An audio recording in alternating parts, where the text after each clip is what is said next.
Praise the lord. ఈరోజు దేవుని వాక్యము యోబు గ్రంథము 11వ అధ్యాయము 19వ వచనము. అనేకులు నీతో విన్నపములు చేసెదరు.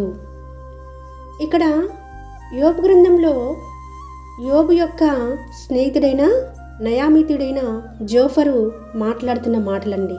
యోబుతో తన ఫ్రెండ్ జోఫర్ మాట్లాడుతున్న మాటలు ఇవి. అనేకులు నీతో విన్నపములు చేస్తారు. ఎవరికి విన్నపములు చేస్తారండి? ఒక జడ్జి స్థాయిలో ఉన్నవారితోటి మనం విన్నపములు చెప్పుకుంటాం కోర్టులో కదా. అంటే న్యాయవాది స్థానంలో ఉన్నవారు మాత్రమే విన్నపములు వినేవారుగా ఉంటారు. అలాంటి స్థాయిలోకి దేవుడు ఉంచుతాడు అని యోబు యొక్క స్నేహితుడైన జోఫరు యోబుతో మాట్లాడుతున్నాడు.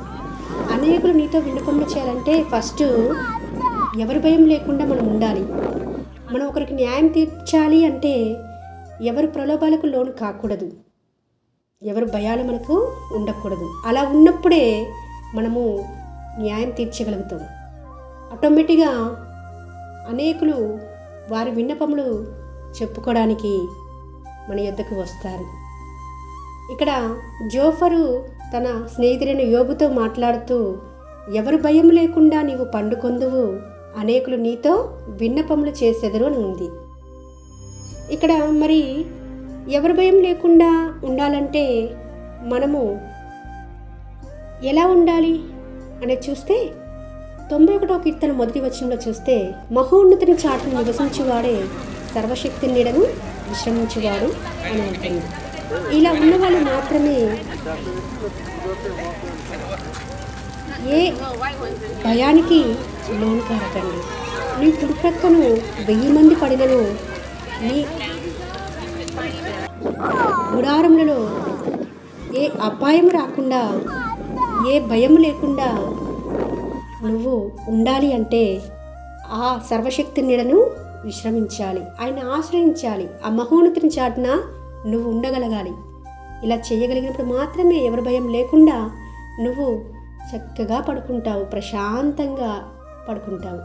అంత మాత్రమే కాదు, ఎవరి భయం లేకుండా ఉన్నప్పుడు మాత్రమే అనేకులు నీతో విన్నపములు చేయడానికి ఇష్టపడతారు. దేవుడు కూడా అలా నడిపిస్తూ ఉంటాడు. తన బిడ్డల ఎడల దేవుడికి గొప్ప ప్రణాళిక ఉంటుందండి. అంత ఆషామాషి కాదు. దేవుడు ఒక్కసారి ఒకరిని ఎంచుకున్నాడు, ఏర్పరచుకున్నాడు, నియమించుకున్నాడు, తన కోసము జీవింపజేస్తున్నాడు ఊపిరి ఇచ్చి. అంటే తన మహిమార్థమే మనల్ని సృష్టించిన ఆ సృష్టికర్తకు మన ఎడల గొప్ప సంకల్పం ఉంది. ఆ సంకల్పాన్ని, ఆ ప్రణాళికను, ఆయన చిత్తాన్ని పక్కన పెట్టి మన సొంత ఇష్టాలను నెరవేర్చుకుంటూ ఉంటే మనతో అనేక విన్నపములు చెప్పడం కాదు, కానీ మన మీదే తిరుగుబాటు చేసేవారిగా, ఎదురాడేవారిగా, మన మీదే నిందలు వేసేవారిగా ఉంటారని మనం గ్రహించవలసిన వారిగా ఉంటున్నాము. ఈ రోజున అనేకులు నీతో విన్నపములు చేయడానికి దేవుడు నిన్ను ఒక శ్రేష్టమైన స్థానంలో ఉంచడానికి ఇష్టపడుతుంటుండగా ఉండడానికి మీరు సిద్ధంగా ఉన్నారా?